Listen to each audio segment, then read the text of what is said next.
Tuesday, June 28th is primary day in Oklahoma, and this year there are several races that have garnered statewide interest and resulted in millions of dollars being spent on negative advertising. Joining us now with a primary primer is our Capitol correspondent, Jason Doyle. Jason? Rich, things have changed since the last round of elections, which means voters could be in different voting districts as they head to the polls. The impact of the 2020 census on voters will be evident as they head to the polls for the 2020 primary elections. Thousands of voters across the state are now assigned to new precincts, and that often means a new polling place for that voter. Paul Zirix is the state election board secretary and advises voters to make sure they know where to go when they head out to vote in Tuesday's primary because of the recent redistricting. This will be the first election that's in effect. Even if you voted at a particular place in April during the school elections, there's a very good chance that you were one of the people who were affected by a polling place change. So before you head out to where you voted for the last 10 years, make sure that's still the same place to go vote. The easy way to do that is with the OK Voter portal on the State Election Board's website at www.oklahoma.gov/elections. There's a link right at the top there. Log in and it'll tell you exactly where you vote on Tuesday. You can also get a sample ballot to see exactly what will be on your ballot for Tuesday. There's a solution for voters who may not want to or cannot use the internet to confirm their voter information as well.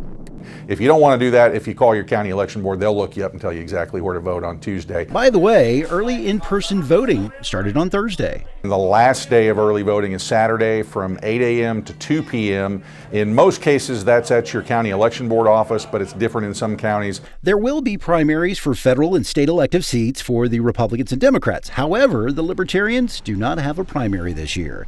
The two major party leaders are excited. Election Day is around the corner. I think what we're going to see is an exciting Tuesday. There's many races that haven't been decided on our side and may not even be decided till the last minute, till the last vote. I think, based on the calls that I'm getting, that Democrats are excited. For the first time in a long time, we have multiple people to choose from. So the governor's race, we have multiple candidates. The Senate race to replace Lankford, we have multiple candidates. Only Republicans can vote in the Republican primary. Democrats have a semi-open primary.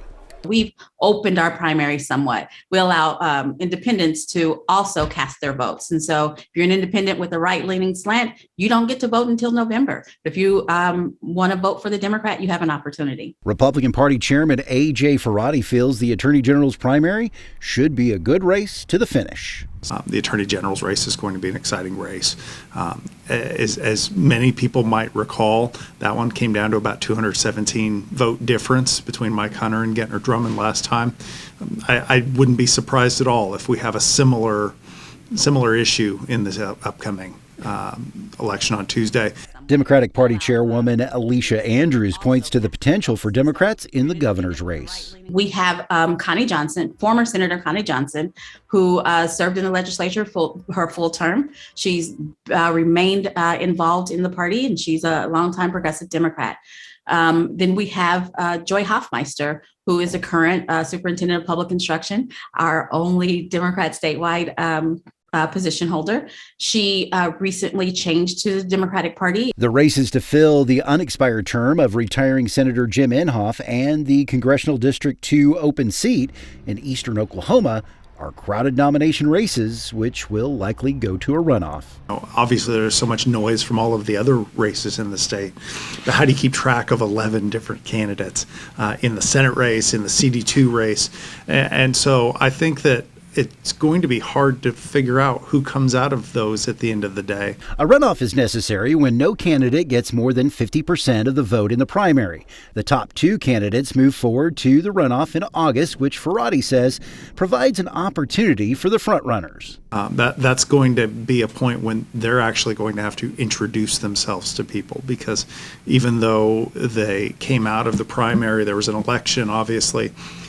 Those in CD2 are really going to have to go out and introduce themselves. Primaries tend to have lower voter turnouts than general elections in November, but Andrews encourages voters to participate on June 28th. I think primaries are more important because this is the point where we get to whittle down the list. By the time we get to November, the decision is pretty much made, right? So primaries are the most important because this is the opportunity to to ask the hard questions and to hold the candidates that you support accountable to what you believe. And This year's primary is a little different than the primaries in 2020 and 2018. That's because there are no state questions on the ballot this go round.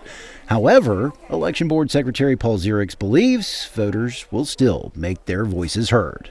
Given the high-profile nature of some of these statewide races, I think we'll have pretty good turnout, but it wouldn't surprise me if we come up a little bit short because of the lack of those high-profile state questions that we saw the last two primary elections. Voters will need to remember Oklahoma has a voter ID law in place, so make sure you grab that before going to the polling place. There are three ways to prove your identity. The first is a photo identification issued by the state of Oklahoma or by the federal government or by a recognized tribal government in Oklahoma. You can also use your free voter ID card that every voter gets when they register to vote. Once again, to make sure you go to the right polling place on Tuesday, check out the Oklahoma Voter Portal at the website on your screen. Rich?